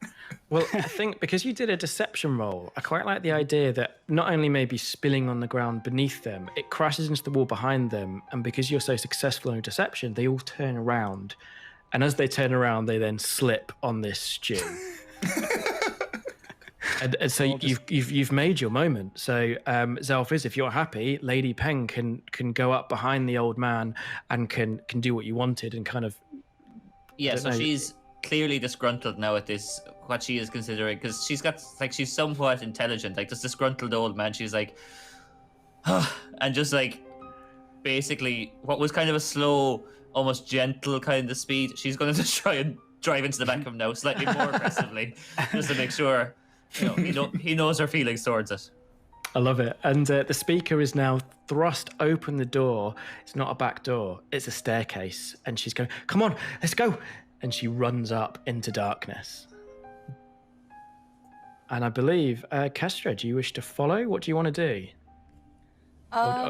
All of you, I guess. Does anyone? The best question maybe. Does anyone want to stay behind? We're going. This is going upstairs, is it? Yes. Okay. Yeah, I guess we're going upstairs. Yeah. Can I ask a really stupid question? My favorite. When we were type of question. outside, did this house have 2 stories when we were outside? It did, yeah. Okay. I'm just checking. Yeah. You thought it was like a TARDIS? I think Kestra's hesitant. Like she gets to the doorway, like runs to it and looks up, and then looks back at these things that are now flailing around on the floor. And I think she turns to Graham and Xalfiz. Is upstairs a good idea? Are we going to be able to get out from there? It's better than the tentacle first or ground floor. So yes. I can imagine we would just land in the snow if there's a window or something. Good point. Okay, so it sounds like she'll make her way up. it sounds like That's you're all she last, needed. Kestra. So do you want to close the door? Do you want to stay by the door? What do you want to do? Because you're the last person up, I think. So I don't know how the stove works, but if we're going with the idea, I'm going to take it on Graham's advice that we're going up to jump out a window somewhere. Can she take a second to like kick that stove? She doesn't know how it works, but maybe it means super warm. Oh dear! Because all of these things have come outside, right? They're all in the snow. Yeah. So she's thinking that if the soup is such an issue because that's hot, maybe they don't like the heat. And she doesn't really mind because, she's got an infernal heritage, so she doesn't even feel it. But she'll kick that over and then shut the door behind them and go upstairs. Okay, so I'm going to need a strength athletics. Okay. Here we It's go. just to answer one question as well. Lady Penguin 20 or a natural one? Ooh. 20. Okay, so you kick it nice. and like literally nothing happens. But with that 20, if you want to give it a proper heave and roll it over, you probably can. Yeah, I mean, she vaguely kind of overheard Xalfiz talking about it running like super to the max, and it's a stove. And in her mind, the hotter it is, there's got to be fire or flames or something once it gets hot, right? So she'll go for a big old shove, get the tail in there as well for the extra strength, and just hope that it does something. Because she's got no idea how it works. I've seen this show where I go upstairs and light a fire on the ground floor. It doesn't end well for my characters. We've done this on our show. We're jumping out the window, so it's fine. Oh, he what's jumped going out the through her window mind. too. He jumped out a window too. So the stove, like, it tips over, and there's a moment where you think it's going to fall back onto you, and then you just push it even further, and it tips over, and it thuds onto the ground. It has got real weight behind it. And for a moment, nothing seems to be happening.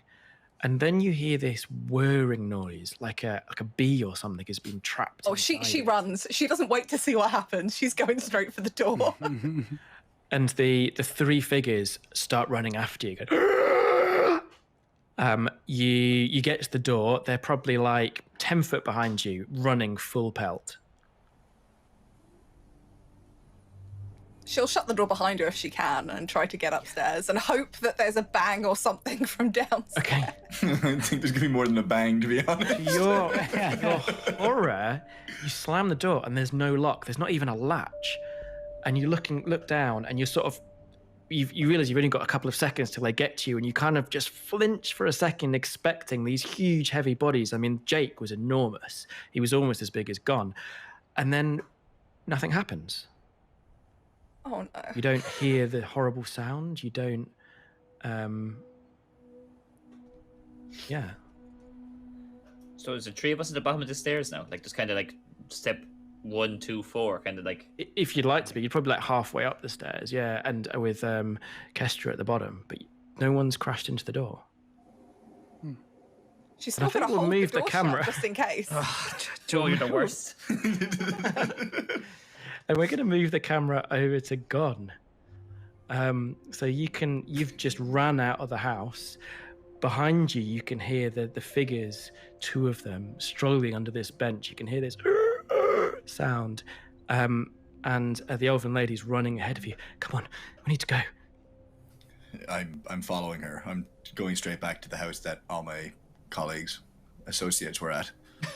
I'm expecting it to blow up now the second I get there. I love that Gann calls his associates. Yeah. So can you give me that perception roll, please? Okay. As you're running through the snow. Ooh, 18 plus 3 at 21.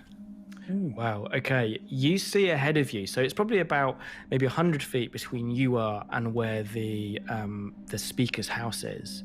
And you see around the speaker's house are 6 more. I mean, from where you're standing, they're probably just silhouettes. And you also notice, because that was such a good roll, you noticed 3 more figures, 2 to your left, 1 to your right, maybe still about 50 feet of the way, coming out of 2 houses. And they sort of don't seem to know initially where they're heading. They look a bit. I'll slow down and just kind of stop in at 2 and just see what they do, see if they start moving, because I don't currently want to necessarily charge right into a big group of people outside that house. Do they start moving towards the house, or what do they start doing? The elven lady looks and goes, "Come on, we can't stay here. Come on, what's going on?" I don't know, but we can't run straight into that. We don't know if they're doing if it's the same as the other house. But we've got to get to. Is there anywhere that we can hide that they won't find us? Come on, quick, down here. And she points where there's the gap between the floor and one of the houses under the stilts. Quick, just duck down. Am I really going to fit in there? You're probably going to, if you've got this guy over your shoulder, you're probably going to clip him one as you duck down. But you could get under there. There's about 2 feet. I mean, it's going to be tight. Come on, stop fussing. I shove the guy in, just in front of me. Actually, no, I drag him in after me, and I scooch in there.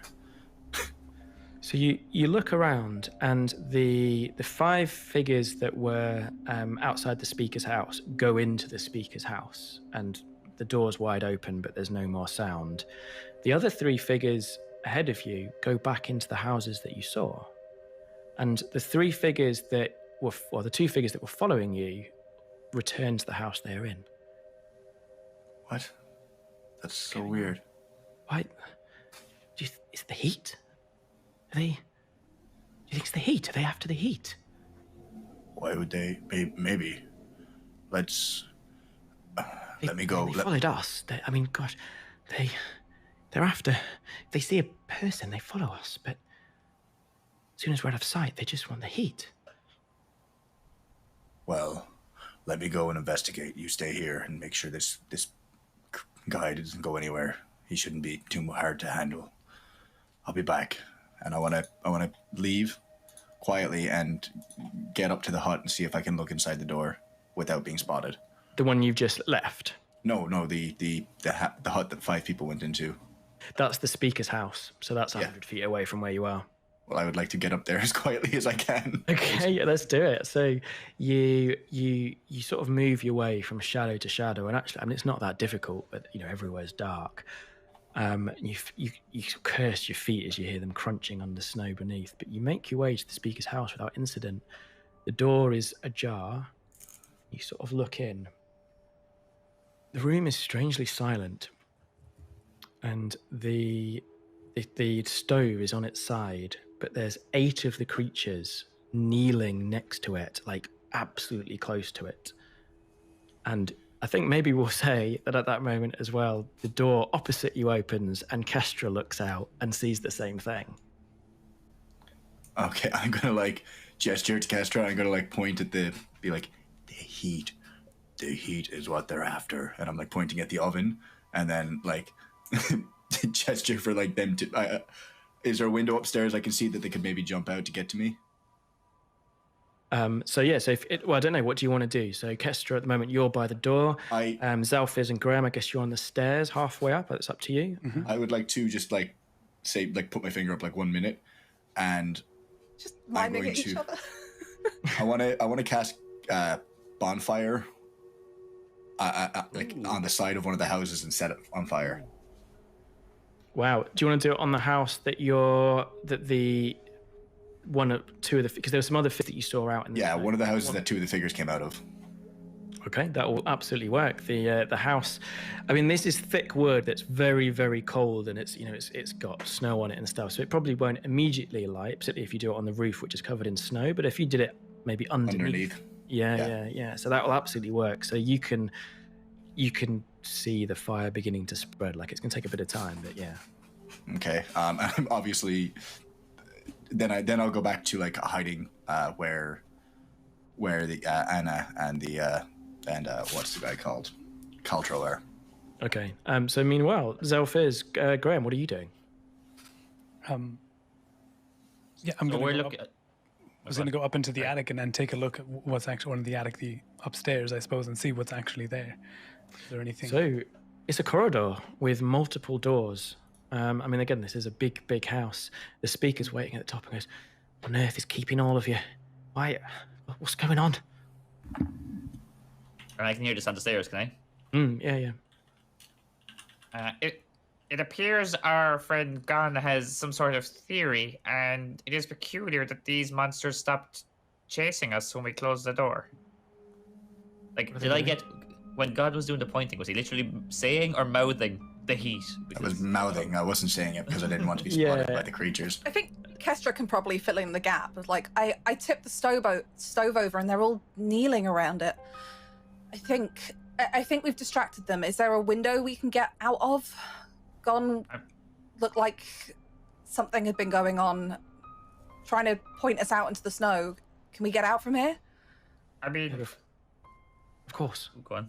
So the speaker just gestures to one of the rooms, opens up, and it's a bedroom, and there's a window. I mean, you'd probably be about 20 foot above the ground, but again, I guess you'd be landing onto snow, so... or you could maybe fashion a rope or something. You can definitely get down there. I mean, guys, I'm 3'5". I don't jump much. These could be like moths. Maybe they'll just stay looking at the flames and we can just walk out. So while he's saying this, Graham's just kind of jumped into the snow, gone for it. Okay, I'm gonna need an acrobatics roll to avoid damage. Okay. Exhaustion. So I've got it. Okay, so that's 14. I thought you were going to say 4. Oh my god. No, 14. Okay. 14. So yeah, you get down without any problem. So you probably see. I mean, Gann, are you going to come back? What are you doing? Well, I mean, the first thing, you land and you see that a house not too far away is on fire. Oh. So immediately I'm looking out and I'm saying, Xalfiz, Kestra, I think, can you see from up there? They should be able to see from up there that there's a house on fire across the way. It appears Gann is putting his theory to test. Very, very practical of him. Xalfiz, the practical approves. Okay, so I hug the house that we've just jumped out the window of so I can make space for everyone else to land. I'm assuming Xalfiz makes the jump. Xalfiz will step gonna up. set up a rope for Xalfiz, who's just declared they are not jumping. As you're setting up the rope, I can step up into the window and say, Gann, my good man, who's like 10 foot tall, could you help your colleague? and I'm going to like hang from the windowsill. So that's 3.5 feet down, and then like 10 feet to a gun to see if he'll like catch me, maybe. Yeah, we can Princess Bride this. You could be, I am a princess of all science. white horses. Gann like shakes his head from where he's like, he just like palm to face and then just crawls out again and runs over and goes to catch Xalfiz. I'm a princess of science, apparently. Okay, I'll take that. So the speaker jumps down deftly and looks around and goes, "Right, what now?" We need to get out of this town. There's multiple other people in different. That house that's on fire. There's 2 people in there that have something wrong with them. There's tentacles coming out of their mouth. Also, I found Caltro. We need to get out of here. Oh, well, What do you mean, get out of here? There's 50 people here. You can't leave them all. We need to deal with these things. Our work here is done. We've got right, practically speaking, like, I don't know. Oh, to hell with you, and I'll sort it out. And she begins to walk towards the door. I think as Kestra comes down this rope, I think she goes up to the speaker, having kind of overheard this as she's making her sensible way down, and kind of puts her hand on her shoulder. Like, whatever is going on here, you can't solve it by yourself. When we got here, there was one of these bodies face down in the snow. And within minutes, there are 10 of them? 15 of them? Whatever this is, it is too late. Leave with us. We can send people back here if we have to. But if you stay here, you're going to end up just like them. She looks pained and goes, "No, I'm not leaving my people. You go if you want. You go risk the snow." And she sort of looks into the room and sees the 8 figures crowded round this fire and goes, "What if we got everyone, all of these creatures infected in this room, and blow the fire, blow the stove?" Oh, so your solution to save your people is kill this part of your people. Okay, cool. Yeah, we can do that. I mean, I thought you were trying to save all the people, but okay. If they want the heat, maybe they'll just walk right into the fire. Right? I already set this house on fire. So I'm going to try and persuade Edgar. I'm going to say, Edgar, look, if we don't leave, you will surely die. I'm not leaving, even if it kills me. What if we make it a loud noise out, bring everyone outside? Maybe they'll just be attracted to the house that's on fire. Maybe they'll all just go there by themselves. I think that's Making a loud noise. They're clearly not attracted by the fire. Look, and the whole house is now blazing. They're not even coming out of the fire. That's because The only your thing they're house is attracted like a to is furnace. us. I mean, okay. Hear me out here. If you guys cover me, I can zip around pretty quick with Lady Penguin here, and maybe lure the people into this stove pipe bomb idea we have. The stove has black ice in it, and it's outside of the building, isn't it? No, it's in the middle of it's in the middle of the room. It's in the middle of the room. Okay. So, like, basically, Xalfiz's idea is he's suggesting he sits on Lady Penguin, buzzes around, like, the main street to see anyone lurking, any zombie tentacle people are lurking around, drag them back in to the blast radius? I love it. So the speaker goes, "Right, that's a fantastic idea, but no, everyone do it. We need to knock on every door, every house. We need to gather every one of the infected people and bring him here." Xalfiz takes some, like, driving goggles off his head, puts them on, God. sits onto Lady Penguin, and 2 little handlebars just pop up from her head, and he's ready to go like a 1920s motorcyclist. Amazing. That is fantastic. Okay, so I guess you kind of all go off in every direction. I mean, is everyone okay with this plan? Yes. Yeah, Kess will get into this. She'll start using thaumaturgy to throw unlocked doors open and make noise and attract attention to get all of these things out. Gann is just walking around smacking his shield with his club, just like making as much noise. I'm just politely knocking on different doors. I'm like, excuse me, I do think I require your attention, sir. Okay, so some of the houses do have really confused people in, and I guess maybe the speaker will lead them away out of town to give you this chance.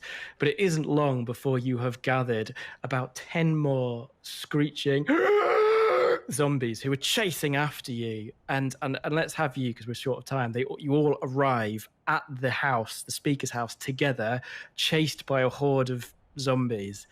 And then you sort of like, we didn't really plan for this. What do we do? And then you look up at the window and the old guy is looking out and going, oh gosh, what's happening? No. We forgot about the old guy. Can Kesh just go up and get him and bring him down on the rope? Because it's still attached from where they climbed out. So you're climbing up the rope. So you do have this group of screeching zombies running towards you from the town as you've all kind of come together. You're going to have to get them into this building. Like, what are you going to do? So as they're gathered just outside the door, I'm going to pull up behind them, so the opposite side of the group to the house, like lift up my riding goggles and cast Thunderwave. Will that work to push them in? Well, they're all there, so you're in front, so you're between them and the speaker's house because they're chasing you.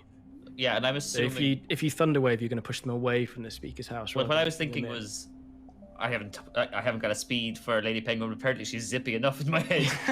And, like, as everyone kind of comes like from different crossroads to the front of this house, that I was going to just zip around the other side of this group and then just cast Thunderwave. I like it, and I think because we're very short of time, I'm going to say it works. Your thudding boom of a spell explodes across the night. Snow falls from the roofs, and the horde that you've gathered is blown into the room. Kestra brings down the old man on the rope. You've now got all the zombies in the room with the stove. How do you finish this off? What's our conclusion? We blow them up. I have burning hands. Presumably, if that stove gets any hotter, it's going to go kaboom, right? Sure. Ooh. Okay. So once we're all far enough away, Kestra will cast burning hands towards the kind of like the bottom of that house in the hopes it's just going to add to the heat that thing's pouring out, and just look around to see if anyone else is going to add anything. Because I think we can all cast fiery spells, right? Yeah, I'll cast another bonfire underneath that thing. Nice. They look to Xalfiz and shield goes up because I don't have a fiery spell. Shield seems like a good idea. It's like Graham doesn't have any spells, but he's going to cross his arms and look intensely at the fire, hoping that it's helping. Okay, so let's wind this up. So as the three of you plow your spells, burning hands, eldritch blast, fire. What was your one, Gann? Gone? Bonfire. Bonfire, and then a shield whips up for Xalfiz in front of him and Lady Pen. For a moment, nothing happens, and then suddenly the buzzing noise from within the stove reaches a crescendo. It suddenly stops, and then there's a moment where there's a kind of influx, like an intake of breath, and then an immense explosion, and the whole house goes up in flames and debris, blowing you all off your feet, apart from possibly Xalfiz, who has his shield up. And Graham, I think we started with you, so I think we'll finish with you as well. So as you lie in the snow, the light of the flames from the two burning houses kind of playing across your face, and you look across the devastation you've wrought, you feel a pain deep within. You feel something inside you stirring. Oh no. And you realize, or you think to yourself for a moment, you were in a capsule similar to whatever this creature was. For a moment, you think there's something inside you. I think that is a great place to leave the story for tonight. So again, thank you all for playing. It's been an absolute blast. And I'll hand over to you, Owen, if you want to do the sort of final sort of 5-10 minutes. So I'm going to do my thing, give Joe a chance to decompress because to be fair to him, he's wrote a hell of a story and probably stressed. No, man. 4 wild players I could have. So look, that was a blast. Literally. First off, I'm quickly going to go around the table and introduce everyone. So 4 of us are from How We Roll, guys. You can probably tell that by our handles. Well, actually, maybe not, because Kuran doesn't do branding. But first off, I'm going to introduce our special guest, Virginia, and let her just tell us a bit about herself and her thoughts on the game, I guess. Hi, yeah, thank you for having me. This has been amazing. This was Absolute so epic. pleasure. It was so much fun. I'm Virginia. Everybody calls me V. I make role-playing games for a living. I help make and write them. And I play them over on Twitch sometimes and play video games and stuff. So this is basically my life, and I love doing this. This was amazing. I didn't know what to expect going in. Like, Joe told us a little bit kind of about the beginning kind of session 0 stuff. I did not expect tentacles and creepy creatures that worship heat. This is fantastic. And I love all of your characters. I instantly want to protect all of them. That'll change. They all start attacking me and then they kill me. But yeah, this is amazing and an awesome bunch of people to roleplay with. And Joe, thank you as well. That's a freaking awesome adventure that you did in like 2 hours, which is amazing. No, thank you. It really, I mean, absolute pleasure, and thank you so much for joining us. Obviously, I heard your game with Owen and Redmond Roleplay, and really wanted to play with you. So when you agreed to come on, I was really stoked. So yeah, it's been a blast. Thank you. Thank you. She's mad enough to fit in with us, and I think to be fair, that's a compliment. It doesn't sound like a compliment, but it's a compliment. There's a high bar. I try my best to hit it. So I think next, first of all, I saw a lot of comments when you started talking first, Joe. This dude should do ASMR and the likes. I saw those too. The creator of the show and the men we've tormented on our show for the last 5 years. Joe, tell us your thoughts on this evening, and I guess chill yourself out a bit. Yeah, I mean, it was super fun. I really like. Vi very sort of mentioned the session 0. So the session 0 was all about you're going to be hunting a serial killer. This is what the serial killer's done. This is his like weapon of choice, and this is what you're going to be looking out for. And like, here are your backgrounds. And I'm sort of knowing full well the serial killer's hardly going to be in it at all. I've spent the last few weeks reading through Rime of the Frost Maiden. We're going to be running it every week on twitch.tv/D&D and on our own Twitch channel as well. And I think we've got 9 more episodes with these characters. We're gonna have a different guest every week, and we're gonna play through this amazing book. This was an adventure I've written myself, but it's pulling from the comet that fell from the sky at the beginning is very much from the book itself. This is leading towards or sort of foreshadowing one of the adventures that we're going to do later. So yeah, it's an absolute blast. Jump in here and just help out people in chat. If you do want to follow us every week, it's going to move to Sundays, and our Twitch is twitch.tv/doesitroll. Joe doesn't do the marketing; he does the creative story writing. So if you want to follow us, jump onto Does It Roll on Twitch and drop a follow. Yeah, please do. I'm going to throw it to you, Kuran, next. How did you find everything, and what do you do on the internets? What do I do on the internet? I play with How We Roll. The game was really interesting. I have so many questions about my own character because I was sort of told you woke up and you don't know how you got here, and that's pretty much all I was given. So I know as much as anyone else. So there's this like underlying mystery that I want to kind of solve over the next 9 sessions or so. But I had a lot of fun. I thought this was a lot more horror than I thought it would be initially. Like it was very cool. I was like, when like to the gurgling noises and the mouth opening up wide and the tentacles, I was like, oh God, I slash in some sort of weird frenzy. It's like, I was like, wow. Also having to, roll with exhaustion is rough. Just throwing that out there. Yeah. Maybe there won't be exhaustion next session. Wink, wink. No? Absolutely no. So the way we're going to do it is we're going to be doing. So there'll be a gap in time between this story and the next story. So there'll be a chance for you all to rest up. But you can also do some of the quite cool things that's in the game. You can do the between session things. So you can go and hang out at a tavern. You can make some stuff. You can buy some stuff. You can research things. Like this will be in a completely different tower in the next one. So No, Yeah. you won't be exhausted. Don't worry. All right. So, Good stuff. Niall, what about you? Let's get your thoughts on the games and Gann, who turned out to be really resourceful compared to how I thought you were going to roleplay. You know He's what? like a bonfire. He turned out a lot different than I thought I was going to play him too. Bonfire OP, man. Considering the fact that, like, he's a man of two extremes, either failing everything or just absolutely killing whatever he's doing. Yeah, I had an absolute blast. I didn't expect it to be as hoary as it was. Like, I thought it would be more, well, D&D like, but you kind of pulled in a lot of, well, the thing, it felt like a lot of the time, which is fantastic. Yeah. It was fantastic. I'm really happy that we got to do this, and I am really looking forward to keeping it going for the next few weeks. And also, other than that, I don't really partake in the streaming stuff that Eoghan and Kuran do, and I think you'd also stream. But you can find me on the How We Roll Discord if you ever want to drop us a follow or anything like that.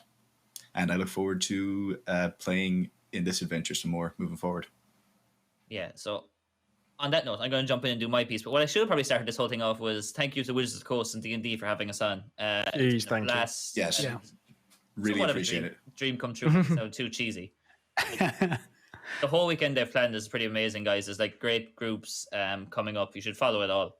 And Rime and the Frost Maiden seems to be an awesome release, and the Steer definitely down what makes us tick as a group towards the kind of horror thing type game. So it looks like it's going to be a fun weekend. As for me, I'm one of the How We Roll crew and How We Roll podcast. You can check us out there on any podcasts. I'm also part of the new Twitch channel we have, which is Does It Roll? Drop us a follow over there. And personally, I stream on How We Roll Own, which is what that name below me says, even though it doesn't look like it. I stream all sorts over there to silly games and stuff. It's been an absolute blast having this gameplay. I'm looking forward to the next 10 weeks. Or 9 weeks. This is number 10, 9 I weeks, guess.